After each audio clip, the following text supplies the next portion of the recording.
My name is Linda Strange, and this is my blog about the Russian military mobilization. It's called Military Service Impossible.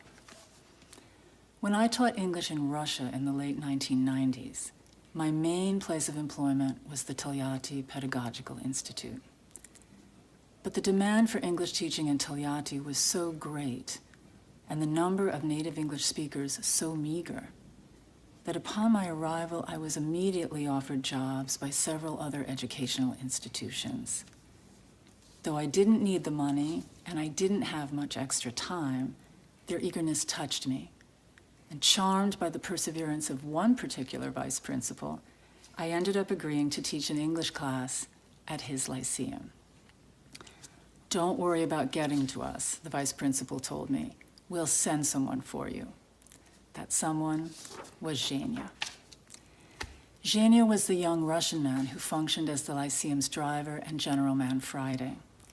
He was tall and slim and had a lock of hair that drooped down over his forehead in a 1950s heartthrob kind of way.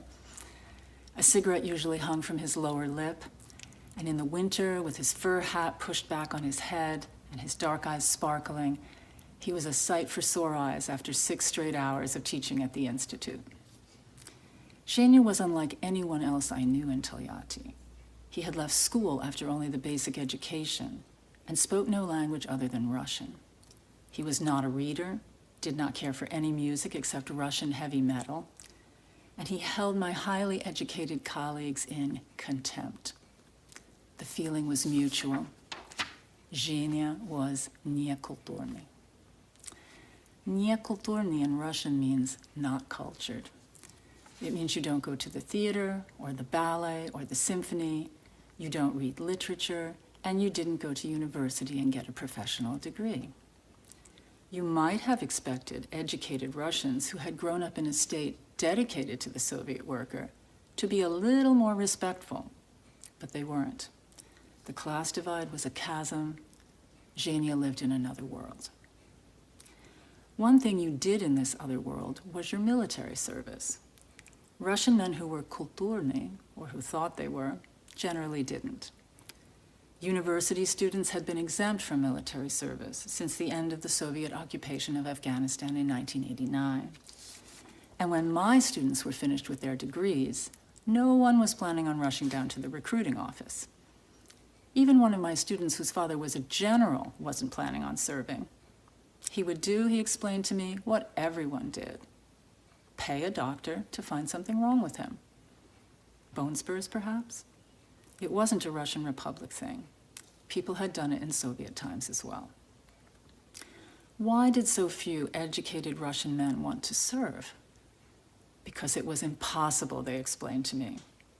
The food and living conditions in the Russian military were appalling. The hazing was brutal, and there was the very real possibility of being maimed or killed. When they said this to me in 1998, they weren't talking about getting shot by the enemy. They were talking about the high number of Russian soldiers who died every year in training accidents. The result of this avoidance of military service was another gaping inequality in a country that wasn't supposed to have any. The families with means got their sons exemptions. The families without means sent their sons to serve. For an American, it called to mind the college deferments of the Vietnam era, or even our present all-volunteer force. How many of the men and women who enlist in the American Armed Forces do so because they don't have a lot of other options? Zhenya had actually enjoyed his time in the service. Not the basic training, he wouldn't talk about that. But afterwards, he had driven military supply trucks all over the Soviet Union, down to Ukraine, out to the Urals, to both St. Petersburg and Moscow, and even all the way up to Archangel on the White Sea.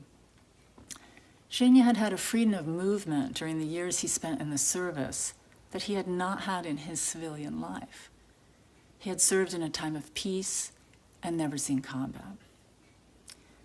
By September of 2022, this peace was gone, and the Russian war against Ukraine wasn't going to plan. Casualties had shrunk the Russian ranks, and a partial mobilization was ordered. But don't worry, the government assured an ever more worried populace, only men with military experience were going to be taken. Except that's not how it happened. The conscription took men with no military experience. It took minorities disproportionate to their numbers. It took men who protested against the draft. It took Ukrainians in the occupied territories. It took more than the 300,000 the authorities said they were going to take. I suspect they didn't take too many medical exemptions. Of course, university students still had their deferments, and men of means could try to make it out. They could pay the price of the crazily expensive air tickets, or get themselves to the Finnish or Kazakh or Georgian border.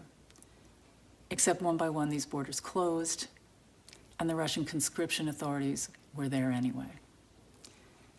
Some of the kulturny folks had to take their place in the ranks with the nekulturny. They had to perform a military service many of them had believed only other people did. None of these conscripts had any illusions about what was happening. They were being sent south to die if it suited their commanders, to be wounded and maimed if they had bad luck.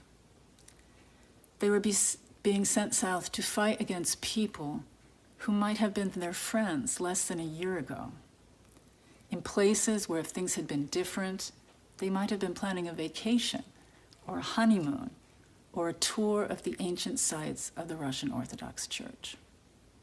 Of course, as a result of my time living in Russia, I think of the people I knew who might have had to go. Most of the men I worked with or I taught would be too old to be swept up in the mobilization, but their children wouldn't be so lucky.